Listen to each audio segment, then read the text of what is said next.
Ahoy, everyone. How you doing? What's going on here? What's going on here? All right, that's fucked as well. Hang on. How do you do this again? Share screen. There we go. All right. Sorted. We're back in business. Now, we don't press that, do you? Press that. There we go. How you doing? All right. Smash the melee button. I don't know what that means. Melee, as in accosting someone up close with a melee weapon. Who's in? Plenty, looks like already. Mouse Nation's in, don't remember you. Welcome. Professor Andy's, Jins, Joel's in, Mark Thompson, Derek, Martin Wildling, Mark Hawk, Two Tones in now then. Blue Van Mans have been watching Russell Brand. He's actually all right, isn't he, Russell Brand, for a lefty arsehole. Davey Boy the Codhead's in, Jack London, Terry Wuckfit, Manda Sky, Sean Wright, Kirky Bally, Sunflower, ADHD, Pig Thatnick, Ben Jones, Doug Sawyers, Two Tone, Tess is in, Dave Rooney, Peter Blackwood, Michael Castrian, Mr. Myrtle, Catherine's in, all right, Ragnar's in, Lister Smeg, Tess is in, all right, Martin, and everybody else. Phil, now then. Quick one.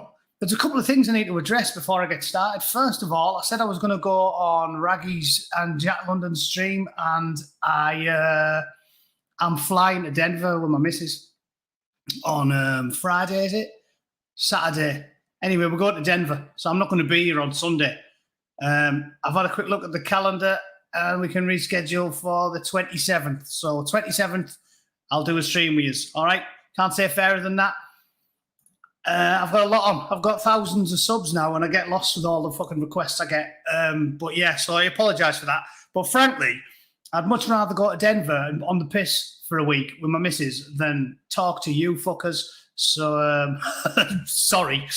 We'll do the 27th. All right. What else have I got? Someone asked me to draw a picture for him. Gallopity the Bear, I forget. What was his name? Let me have a quick check on my game. I sent you an email anyway. I responded to your email. Nick Bradbury. I sent you an email on October the 11th, and I've just sent you another one 3 hours ago, so get back to me.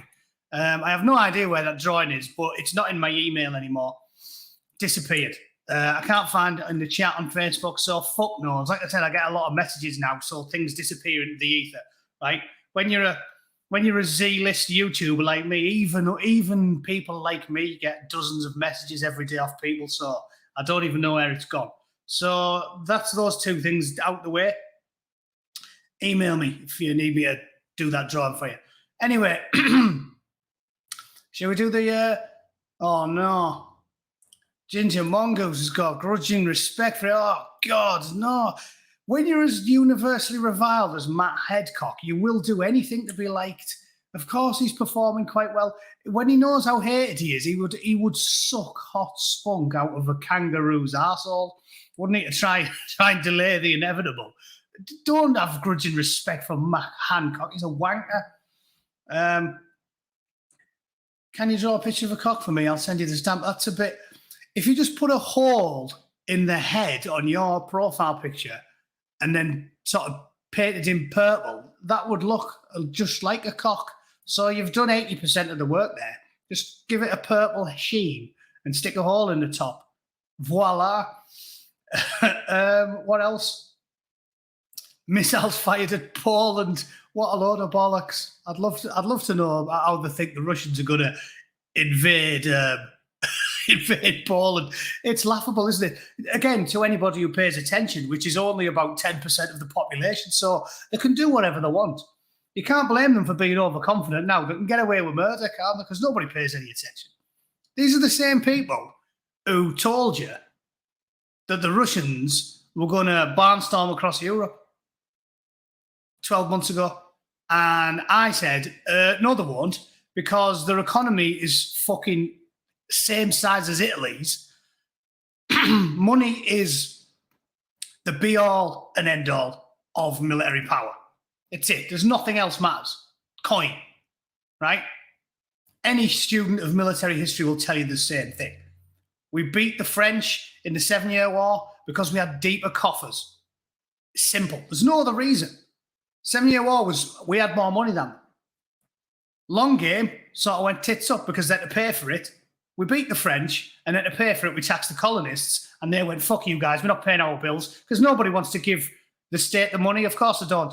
You can't hold it against the colonists, can you? If I was a colonist, I'd have turned my coat as well, because you don't want to give the man his money, do you? But we didn't see that coming. So that's what. Coin is all that matters in a war. And when your economy is the same size as Italy, you're not going to be able to take over the fucking world. It's that simple, really. I said this a year ago.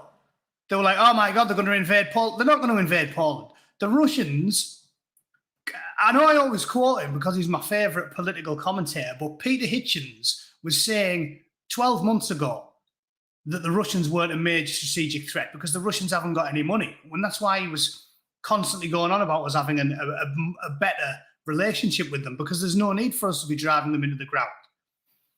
NATO should have been disbanded the second the Soviet Union fell apart, because the Soviet Union's gone. The reason we made NATO in the first place was to deal with an entity that no longer exists. So he was right about that. And he was right about Russia not being a badass motherfucker and not being able to kick everybody's ass. And all these people were like, oh my God, the Russians are going to steamroll over Ukraine and then invade fucking the Czech Republic. And he was right about that. Of course they haven't. Of course it's stalled because they haven't got a good military. So they're not going to take over Poland. And who cares?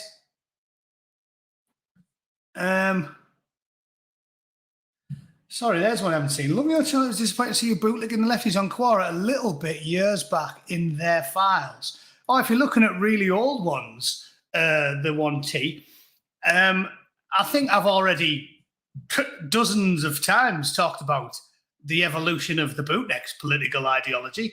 I think the very earliest posts I put on Quora probably about 10 years ago. And 10 years ago, as far back as 10 years ago, I probably thought the best option for the United States was Bernie Sanders.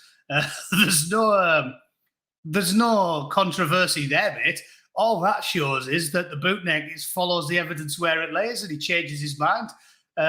I think that's far from embarrassing to say that 10 years ago I wasn't anywhere near the politics that I've got now. I worry about people who've had the same politics forever. I like to think I've followed, the old, well, they attribute it to Churchill, but nobody knows who really said it. I've followed the Churchill mandate, haven't I? If you're not a liberal when you're 20, you've got no heart. And if you're not a conservative when you're 40, you've got no brains. I've changed my views based off the evidence. And I think everybody should. Which is why I point at the obvious. As soon as you start saying, clearly, the people that run the world hate us, and we need to be voting for people that proudly, unabashedly call themselves nationalists, because globalism is a genuine threat to the working class communities of all these sovereign nations. And the second you say that, they go, oh yeah, Hitler. I'm like, you don't know what you're talking about. You don't know what you're talking about. When I was 28, I was as left-wing as you can go without being a communist. I was a very socially liberal, left-wing leaning person. And I was pro-gay marriage in the 90s before it was cool. And I still don't care about any of the talking points you come up with. Race bollocks, gay bollocks, fucking abortion, euthanasia. Like on most of the big issues, I'm left of centre.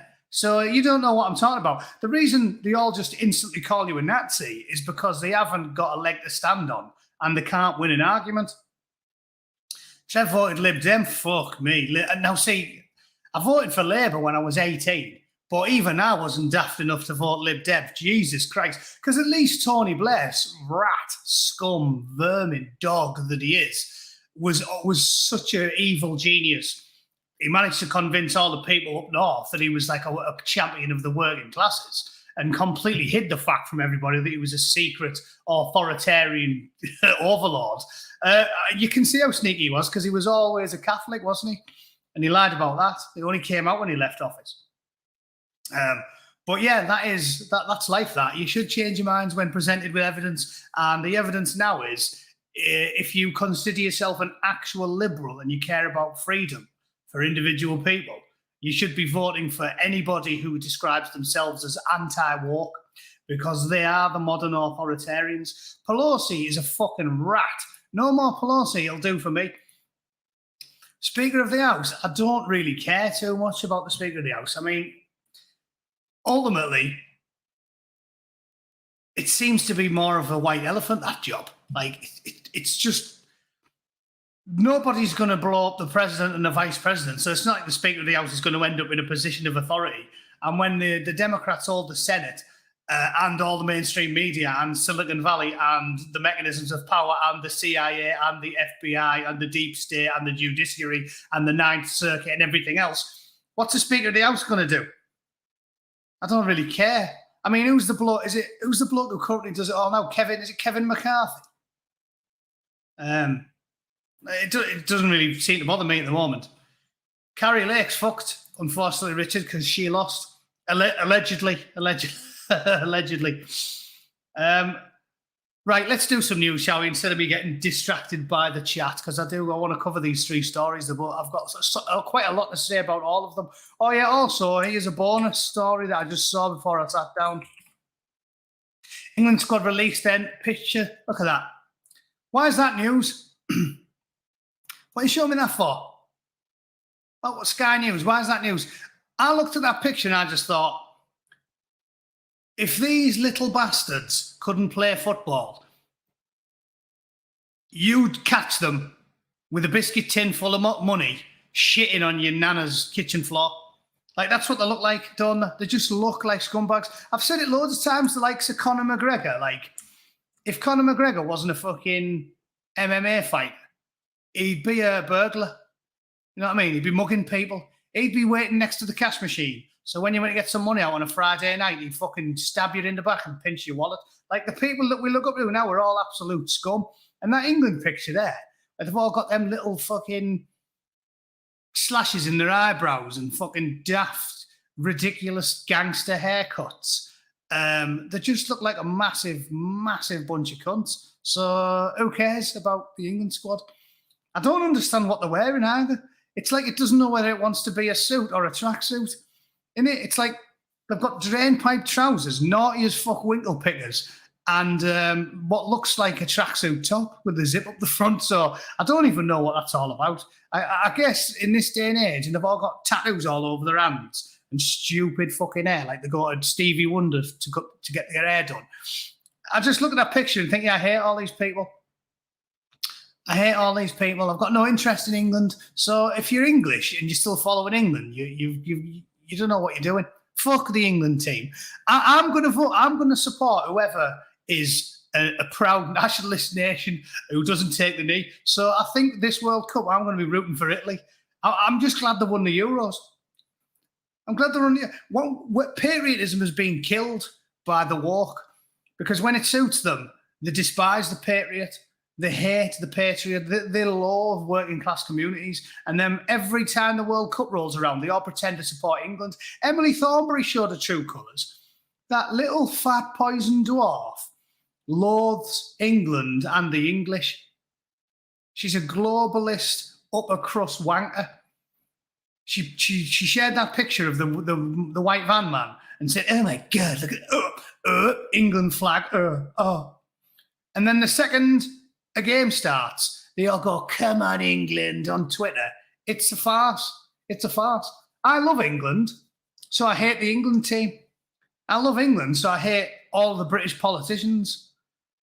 Fuck the football team. It's irrelevant now. They've successfully took that away from you. It used to be the big uniter of the working classes, football. And as with everything, they've stole it from you. Everything that you like. This is what I keep talking about. They've done it with everything. They've done it with the movies you like. They've done it with the entertainment you like. They've done it with comic books if you're a comic book nerd. They've done it with all popular entertainment. They've took everything off you. I used to collect comics when I was in my teens and my 20s, and I stopped because they started getting shit the second Disney bought them. They've took that from you. If you're a fat comic book nerd now, you used to love comics, Well, you don't, because now Iron Man is a teenage black girl, Thor's a big fat fucking Oompa Loompa roller dyke, Spider lesbian. This is what we're working with. So they've took everything from you out of naked hatred and spite, and you just have to do what I do and react to it with humour and say, fuck them. They say no man is an island. I am. In a sea of communists, I'm happy to be an island. I am an island. The more they dump on me, the harder I get. I love it. So I used to like watching England. Now, fuck them. Don't care. I'll go for a run. Go kayaking like Che does. There you go. Do that. Much more interesting. Go sit on the back of the bus, watch the teenagers snogging and pull yourself off. Pocket wank. Much more entertaining. You don't need to watch the England fucking game. I'll only watch it if they play Italy, because I'll be cheering for Italy. I am the Isle of Matt, yeah. Isle of Bootneck Island. Bootneck Island. In a sea of communists, you too can be Bootneck Island. I don't need any of these things. All the stuff that you think you need, you don't need. It's trifling, trivial entertainment. And you've got pre-walk entertainment to keep you entertained anyway. So you don't need any of this, do you? I've been prepping. You know, like Sadwings is a prepper via the means of large amounts of firearms and MREs. I'm an entertainment prepper because I saw this coming years ago. I've bought like 3 solid state hard drives in the last fucking 5 years, and they're all full of entertainment from pre-2010. I've got everything, all the shit I like. I've got like 10 seasons of Roseanne. I've got Everybody Loves Raymond. I love that. That's my favourite American comedy. What have I got? I've got everything. I've got The Wire, Rome, all the best TV shows I used to like in the 90s and the 90s. The Wire's classed, Rome. Basically all the shit I've watched in my whole life is on there. So I don't even need to go back. I don't need to rely on these people. I can go on YouTube and watch Middlesbrough games from the 1990s, the glory years. So I don't need anything from these people. Yeah, yes, Minister. There's loads. We've got 50 years of entertainment to choose from that was good, sort of between like 1960 and 2010. So you just get all of that, and that's what you entertain yourself with. If I want to read a book, I'll read a pre-2010 fiction book. I like detective fiction, fantasy, heroic, historical fiction. I've got every Sharp on my hard drive. I'll watch all them again. Read all the Bernard Cornwell books. Read some Tolkien. You don't need any of this stuff. So don't let them tell you otherwise. In a sea of commies, be Bootneck Island. I'm telling you, you don't need it. Don't give them a penny. Don't support England. Don't go to your football matches if they take the knee and act like fucking commies. Band of Brothers, yeah, there's another good one. Live in a pre-2010 era and you'll be a happy man. Don't give them the steam off your shite is the advice for the day. Rome, yeah, fucking class. Absolutely class. I've watched that through like 3 times over the last sort of 15 years. Fantastic. Red Dwarf, Chubby. Yeah, it goes on. It goes on. You don't need to watch anything from after 2010. So fuck them. Who cares? Who cares? I'm not watching any of it. Let's do the news. You keep dragging me off. I want to talk about this one because it's funny. Virgin Atlantic has said its gender-neutral uniform policy does not apply to the crew on board the England team's flight to the World Cup in Qatar. The airline announced a fluid approach, just like gender, to uniforms in September that has said allowed staff to choose their attire no matter their gender. But a spokeswoman told BBC News the crew for Tuesday's flight would not be able to choose their uniform.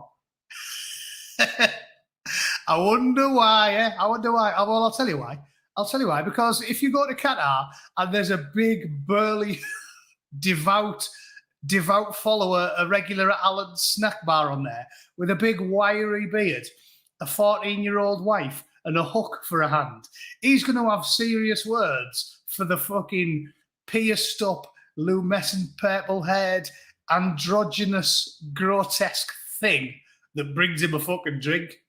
If he asks for a cup of tea and soy bot comes along, have you seen that meme where there's like this pasty, weird... I'm going to have to find that anyway because I howled laughing at that. What was it? Soy bot meme. I'll see if I can find it. Maybe it won't pop up. I seen this fucking years ago, but here we go. The right can't meme it's on Reddit. This is fucking class. Here, look at this.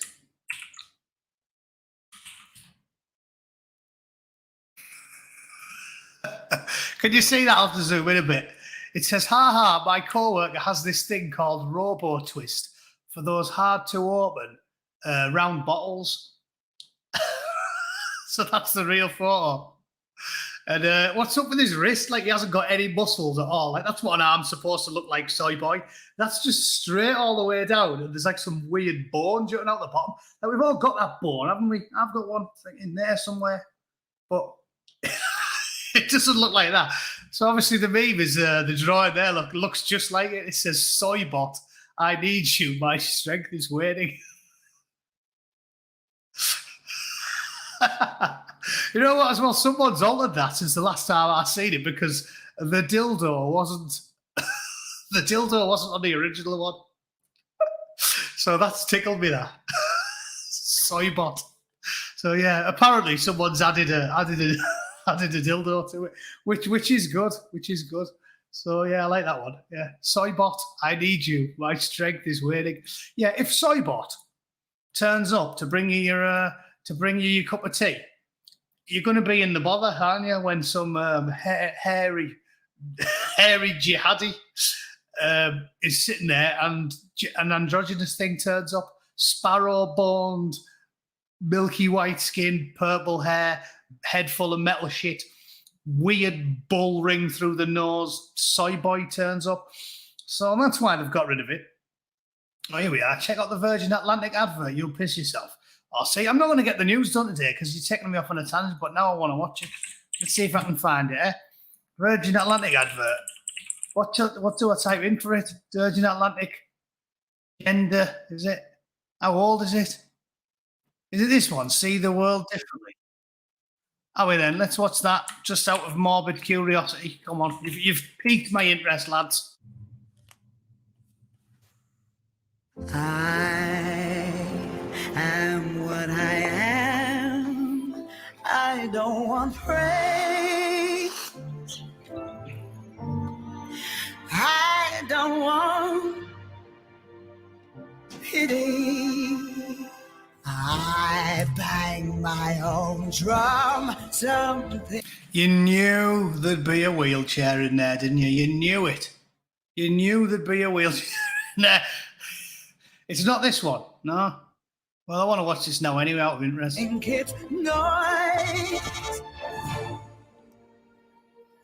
Oh my God. It's unbelievable, isn't it? It's dripping with fucking soy stereotypes. That's unbelievable, that. And I'll tell you what, try it in real life. Try it in real life. When the metal detector goes off, try and get on a flight. And when the metal detector goes off, just go, stick your tongue out and show them your ring. They'll go, yeah, and then get you in a headlock because they couldn't give a shite. What, is that going to be the new security standards, is it? Because we like soy boys and the soy girlfriends. If you've got daft piercings in your tongue, are they just going to let you walk through?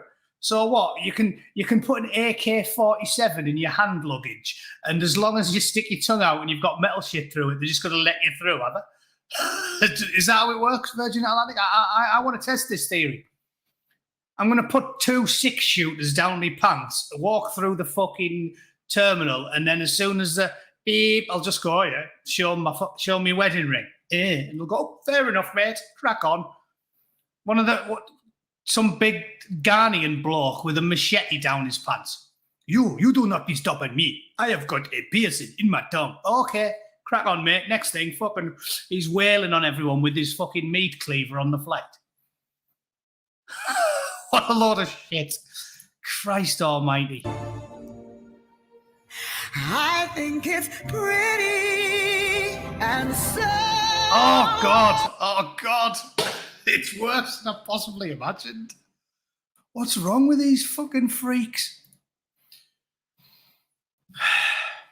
Honestly, it's actually worse than I thought. I didn't think in the space of 35 seconds I'd have seen honking androgynous creature, Angela Rayner, fucking big beardy Araby bloke with Persian fucking eyeliner on, face full of metal, middle-aged knobhead with crow's feet like they've been put in with a trowel. It's unbelievable. 35 seconds of shit. If a love each sparkle and each bangle, why not try to see things from a different angle? Your life is a shine. Even that thing, look at the state of that. I've told you, if you ever get picked on, if you're an older person and you get picked on by one of these grebos, just turn on a magnet. You should carry one. If you're a woman now and you want to defend yourself from communist protesters, instead of carrying a can of mace, carry an electromagnet in your handbag. I don't know if there's like a sort of battery-powered one. You can get like one of those clear, like one of them. But as soon as a soy tries to accost you, you just pull that out and turn it on. It'll just go and just reduce. It'll just turn the skull into a red ruin. Because I've never seen a commie that hasn't got an entire skull full of metal shit. So that's my new plan for self-defense. Your life is a sham till you can shout out, I am one. Knew the captain would be a gingerbird. No one said gingerbirds can't fly planes. It's just strange how every single time we see a plane getting flown now, it's either by a gingerbird or a fucking Somalian woman with a fucking 12 brass rings round her neck and a fucking bone through her lip. What? Nobody thinks women can't fly planes. Why do you do it on purpose? Well, that was fucking hideous. Thanks for that. Whoever told me to watch that. Cheers. That's just ruined my day. The downside is I used to always fly Virgin. I must have come over here when my missus was living in York, and we used to always come back every year to see the family and that. I must have flew over here 10 times on Virgin Atlantic, and I always used to go with them.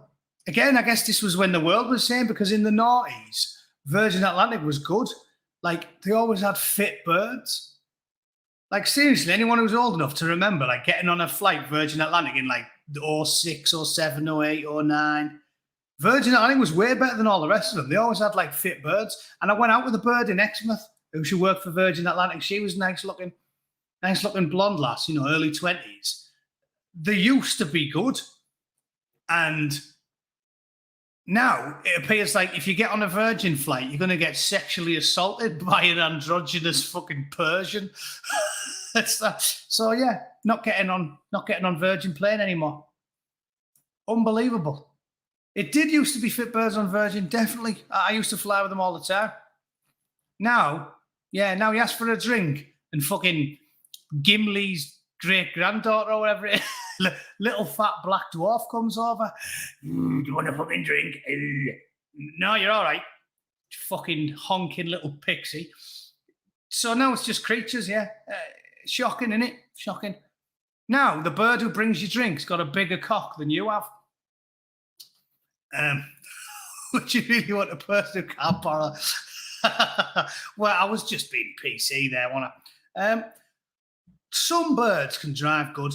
I'm definitely going to stick up for women here, because I think, right, I'm sure this is backed up by science as well, if you're logical and you're not kidding yourself, right? Men are going to be better than women at driving, because it's all linked to our evolutionary history. I'm telling you, I do quite a bit of reading. I'm telling you, this is going to make sense, right? Men, because of our long evolution and our different biological tendencies, we actually are better at fast twitch reactions. Men are much better at shooting than women, because we see movement in our peripheral vision slightly better than women. There's numerous reasons why blokes actually will be slightly better at driving than women, but only in a professional driving capacity. So I'm sticking up for birds here, all these men who say women can't like drive. Because what I'm saying is, yes, if you get the best female driver in the world and put her on an F1 track against like Michael Schumacher, well, before he hit a tree, I don't even watch it anymore.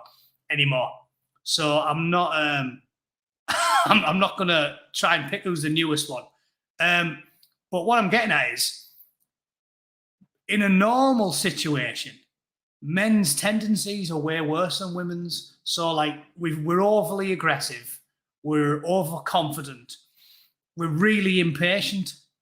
So, because of the fact that we have that background from our long evolution, we also have a lot of bad tendencies. We take needless risks. We're more impatient. So, women drivers in a normal day-to-day job, like if you're a bus driver, school bus driver, or driving to the fucking shops, women will be better drivers than men, in my opinion. Because, for example, my missus, I think if we went to a track day, I'd beat her.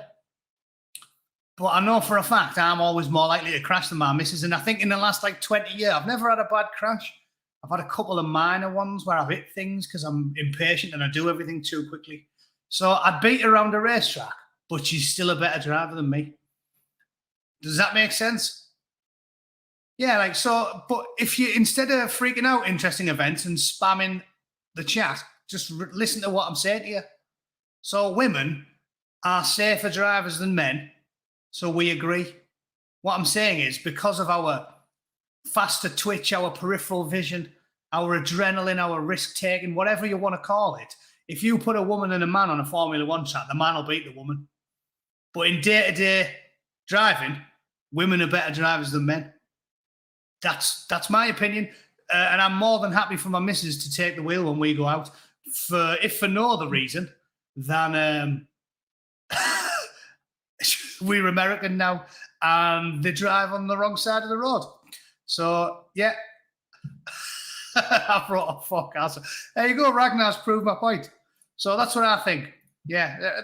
And I like to think, right, there is a good example of Matty's centrist sensibilities coming forward and making a good case for both there. I like to think my opinion would placate the misogynistic men who think women are shit at everything, but also make a good logical case that says, yeah, you know, you should probably let your missus drive you to the pub because she's going to be a bit more wary and a bit less impatient, and you'll probably get there safer. Yeah, much more likely. And that's what I'm saying. Men are much more likely. I'm mega impatient. Like, I pull up the stop signs out here. You know, you have to, in America, they have stop signs everywhere.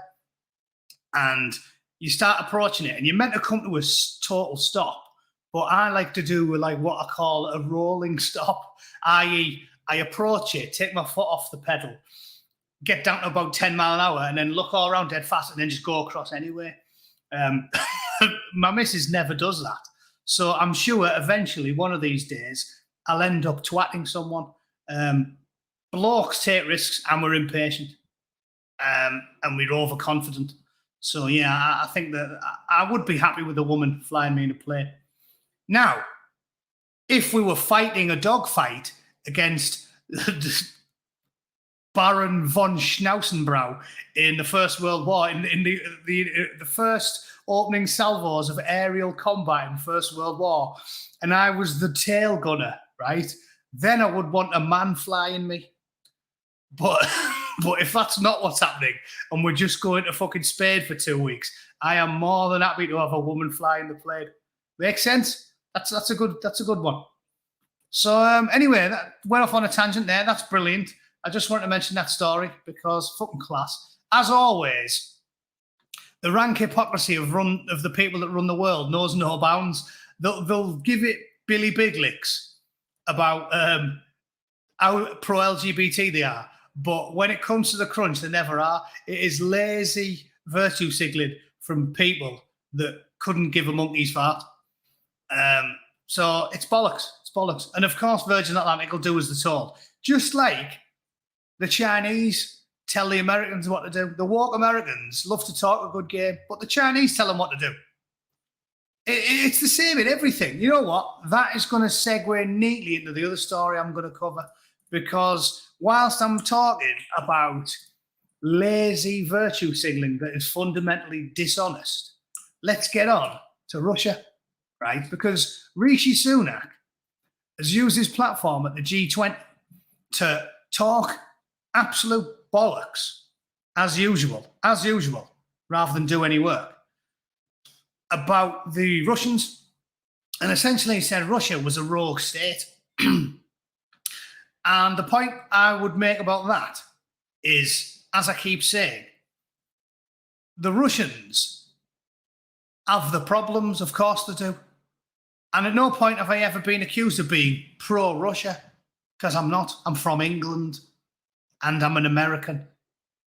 But leading on from the Virgin story about rank hypocrisy and fundamental dishonesty, Rishi Sunak called the Russians a rogue state, right?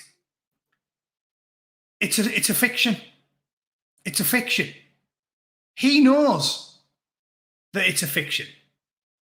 Because when a state does things that are truly monstrous, but they have us in their arse pocket because we owe them money, or because we've decided they're friends, or because his wife has close links to them, right?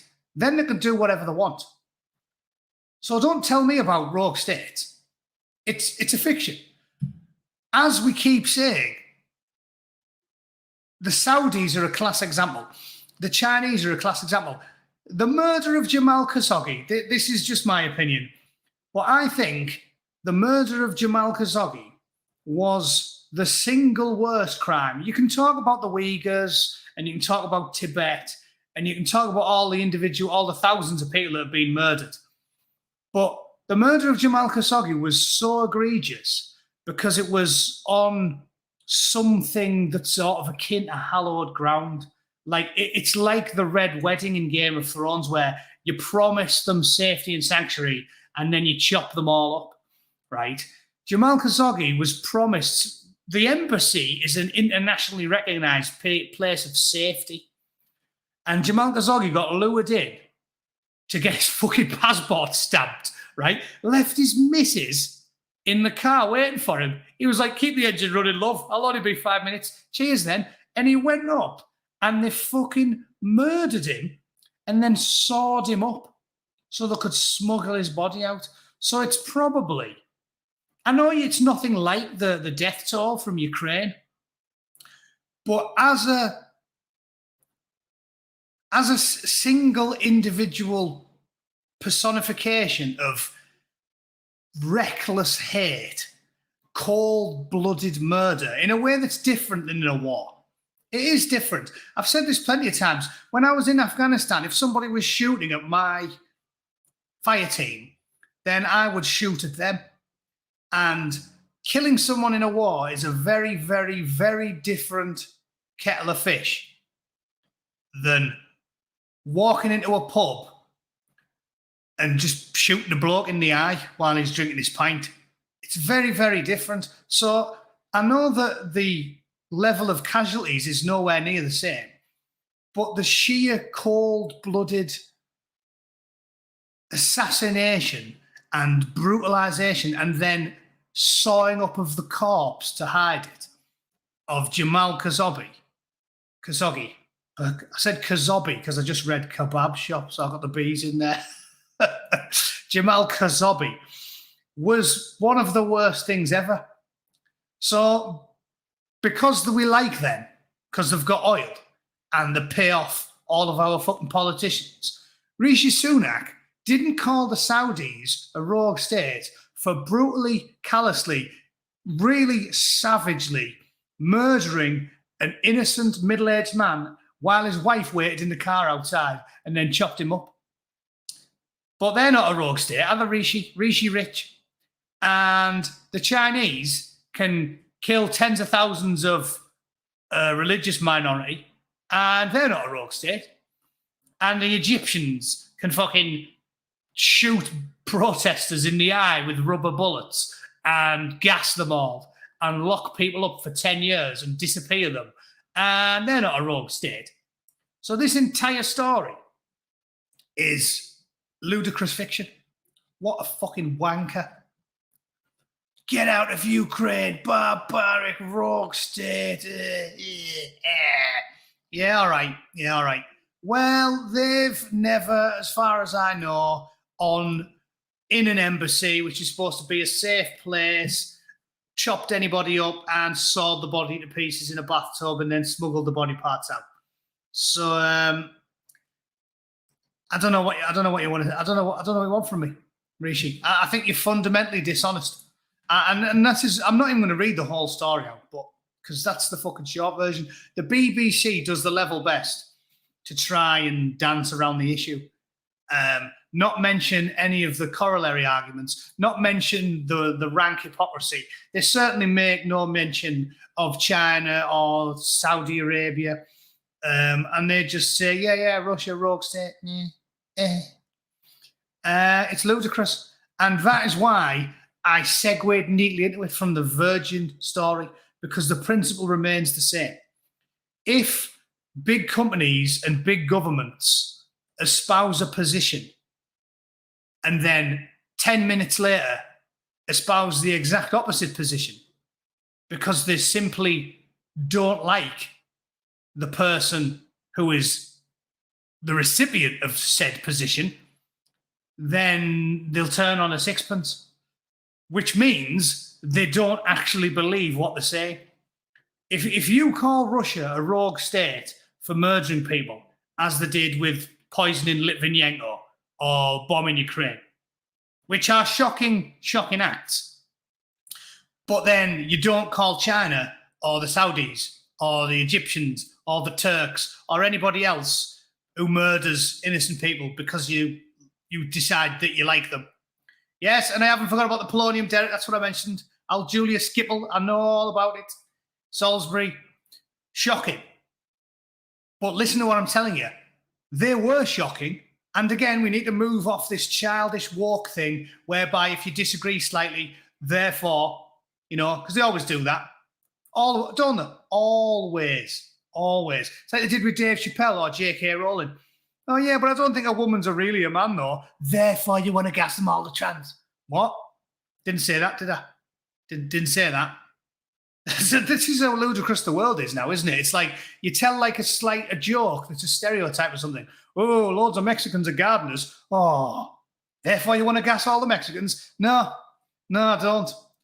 And simply pointing out the hypocrisy and stupidity of all this shit doesn't mean I'm pro-Russia or pro-Putin. Oh my God, you want to suck Putin's cock? No, I don't. Russia's done some shocking stuff. Shocking. The murder of Litvinenko was fucking shocking. Invading Ukraine, shocking. But China and Saudi Arabia and Egypt and Turkey and everybody else does it all as well. So it's ludicrous to just condemn them as a rogue state. If they're a rogue state, everybody's a rogue state. The Americans do it. Sometimes we kill people covertly. And nobody calls us a rogue state. Fuck me, we dropped 2 atom bombs on the Japanese. Nobody called anyone a rogue state for that. So this is bollocks. Just like Virgin or Nike or Adidas talking about, LGBT. And then the second it pisses anybody who we like off, they go, fuck the LGBT, get back in your box, dyke. As soon as Qatar or the Saudis go, what's all this? They go, get back in your box, dyke. Bollocks. And that's what I'm getting at. It's fundamentally dishonest. If you have a selective application of who is a rogue state and who isn't, then you are fundamentally dishonest. Just like the big corporations with all their LGBT shit. It's selective. And if it's selective, it's nonsense. It's fake. You don't really believe it. Rishi doesn't believe it, so you shouldn't believe it. Right? Easy. And one last story before I go, because this is going over, because you fuckers keep distracting me. This one. Right. Now, as usual, the BBC is playing that game where they dig up a story of a small child, like the famous one was... See, I read too many newspapers. I still remember the names of these people. The famous one was Alan Kudry, the little boy who washed up on a beach, and the mainstream media ran with it for fucking 3 weeks. and then everybody in the general public, because they're all stupid and ignorant and easily led, they all went from being skeptical and considering all of the problems of mass migration of fighting age men. They went from being skeptical to openly encouraging as many as they want to come. Do you remember that? Anyone remember Alan Cudry, little boy who washed up on the beach? Merkel was like, yeah, I don't think we should be letting in fighting age men who we can't vet and are from some of the scariest places in the world. And there's all these big, hairy, scary, hairy-ass fucking geezers fucking rocking up, and we don't know if they've got criminal records, and we don't know if they're murderers, and we don't know what. So maybe we shouldn't let them in. So a little kid washes up on the beach, probably one of the only kids to die during this whole farce. And the kid was on the front page of every newspaper and the front of every leading story on every channel for a week. And then all the women started crying and they went, let them all in, let them all in, let them all in. All of them? Yeah, all of them. What, all 3 billion fighting age men in the entirety of the third world, Africa, Asia, and the Middle East? Yeah, let them all in. Let them all in. Alan Cudry. Right? So this is another case of that, right? This is shameless playing of the race card. There's the kid. I'm not going to linger on him because I don't like looking at pictures of dead children. I'm not a fucking sicko. A toddler died from a respiratory condition caused by exposure to mold in his home, the coroner has concluded. Awab Ishaq's father repeatedly raised the issue with Rochdale Borough Housing and no action was taken. Join the fucking club, Awab. Sorry, that's his dad. Join the club. If you're in a sink estate in Middlesbrough and you live in a council house and you keep ringing them and saying, I live in a council house in Middlesbrough and my house is a piece of shit, they won't do anything about it. They couldn't give a monkey's fart what you have to say about your dog shit council house. So Awab Ishaq should be pleased that he's getting treated in the exact same manner as the resident English, because that's exactly what's happened there. He's been treated exactly the same as everybody else, right? Coroner said, how in the UK in 2020 does a 2-year-old child die as a result of exposure to mould? Awab's family said they need to stop being racist and give them the best houses and provide fair treatment to people moving to the UK. In a statement, they said their lives changed forever when Awab died in December 2020 and they had been left feeling absolutely worthless at the hands of RBH. Right. They said stop providing unfair treatment to migrants, refugees and asylum seekers. Well, I'll stop you there, shall I, with your tale of fucking war. You were treated exactly the same, probably preferentially, because you got a council house. And I know lads, when I was living in York, who were on the list for 3 years trying to get a council house, and they couldn't get one. So the fact that you got one speaks volumes for your preferential treatment at the hands of... My mate Dino was on the waiting list for a council estate for years. For a council house for years in York, and he couldn't get one. And Faisal Abdullah, who came from Sudan, which we've got less than fuck all to do with. I don't know why we've got to take on everybody from Sudan. What's that got to do with us? You're talking about places that we had shitloads to do with, like Jamaica or something. I can see why we provide people with India. I can see why, like we might feel like we have some responsibility to Indians, but all of fucking Africa, the Middle East and Asia, we can't be held accountable for looking after all of them. So Faisal Abdullah came from Sudan and was given preferential treatment because he arrived from the Sudan in 2016. And in 2017, he was given a flat to live in. And the kid was born prematurely at 31 weeks, so he cost us a fortune. It'll have cost the NHS a fortune. He moved over in 2016, and his kid was fucked from day one. So he's cost you and me a bomb. And he got a free house to live in. So basically, this is just another case of people desperately trying to deflect from the fact that they are shit parents. When there was a Commando 21 reorg in the Royal Marines, right? All of a sudden, we went from 4 companies to 5, and the grots were too small to hold everyone. So we had 4-man flats at Norton Manor in this dilapidated old accommodation that was suddenly turned into 6-man flats. The TV room had 2 beds dumped in it, and it suddenly had 6 blokes in, plus 2 cabins for the NCOs. So we had 8 men living in a flat that was basically the same size as a 2-bedroomed flat. And we had 8 men living in them, right? Any military man will tell you that the accommodation for serving soldiers is beyond dog shit, right? So we had 8 men living in a 2-man flat, and because of that, it got shitty. So every week on a Friday, we used to clean it. We'd all put our rubber gloves on, and we'd put the loud music on and have a bit of a crack and just do it. And we used to scrub the shit out of everything, bleach the fucking tiles, scrub the shite out of everything. We had 1 shower for 8 men. 1 shower and 2 toilets for 8 men, a tiny kitchen for 8 men in a 2-man flat. And we cleaned the shit out of it, and we scrubbed everything, and we got it spick and span, and we vacuumed it every week, and we scrubbed the tiles every week, and we mopped the floors twice a week, and we kept it clean. So our Abhishek died because his parents are fucking ignorant and lazy. Ignorant because they don't know basics, like if you scrub and bleach mold, it goes away. And then if you open the doors and windows and get some ventilation on and turn the heating on a few times a week, it goes away.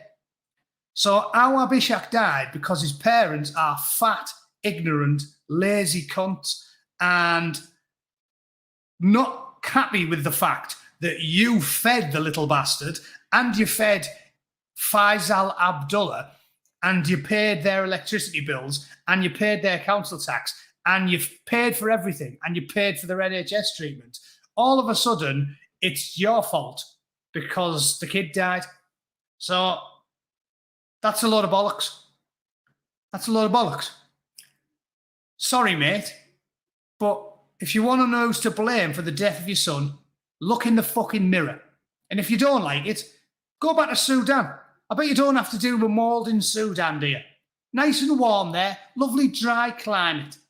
And best of all, I don't have to buy your turkey Twizzlers, Faisal. So fucking do one. I know that sounds harsh, but that's the short reality. The kid died because his parents were negligent. You can't expect the council to come round and what? Scrub your fucking kitchen floor for you. Do it yourself, Faisal. Do it yourself. So don't care. Yeah, this is what I'm talking about. I saw pictures of the flat. Unbelievable fucking filth. You can't expect the taxpayers to pay for a cleaner to come round and clean your house. The flat was a total shithole. In fact, it's in this picture story somewhere. There, look at that. That is just, you're not doing basic administration.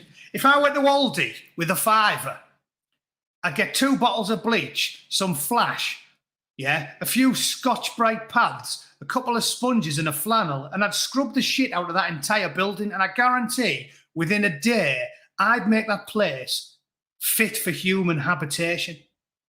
The dirty, filthy, scruffy, bone-idle cunts are now trying to blame you for the death of their child because they lack the intestinal fortitude to face the mirror and say, I am a fucking parasite and I killed my son. So don't pay it any attention. That is honking. That is honking. Dirty, scruffy, stinking creatures. And the mainstream media want you to feel the guilt for it, not them. It's not their fault. It's your fault because you didn't put some marigolds on and go around a fucking Sudanese bloke's house and scrub his radiator for him. What a load of bollocks. So Faisal, fuck off. If I was the Home Secretary, I'd have Faisal on a plane. I'd deport the cunt. I'd be good about it. I'd let him have his son's ashes, but he's getting fucking deported because he's taking the piss out of us all. And now he's trying to blame us for being lazy, useless twats. Yeah, well, they shouldn't. This is the point I make. They shouldn't get compensation. They should get the council house took off and say, if you're not going to take care of it, you get evicted, son. If you leave fucking public property in a state like that, you get evicted. You dirty, scruffy, smelly, scruffy, dirty, horrible, smelly bastard. That is fucking honking. If my DL came round our accommodation when I was a recruit, in fact, he used to put his white gloves on and stick his finger behind every little nook and cranny he could find. And if it came out dirty, he used to be rolling in a puddle of piss outside. We need a DL to go around and do inspections on all of these dirty, crabby bastards' accommodations because they live like animals and then they blame you and try and sue the British state. It's a joke. So there's my piece said. I think I'm done there. Done. Faisal Abdullah can fuck off. If he gets a single penny more off the British state, he's taking the piss out of all of us. All right, kick him out, deport him, fuck off, do one. Whoop. See you later. Right, that'll do, lads. You've had an hour there. I spoil you, fuckers, I do. Thanks for watching and liking and all of that shite. I will see you all soon. I'll probably make a video today as well because I haven't got anything on. And yeah, apologies to anyone who wanted me to be streaming on Sunday, but I'm not going to be in town. Email me about that fucking bear, whoever it was, I can't remember. And I'll see you all, in about a week? I'm off to Denver. I think I'm back next week. So I'll be gone for about 10 days or something. All right? I'll see you all soon. Cheers.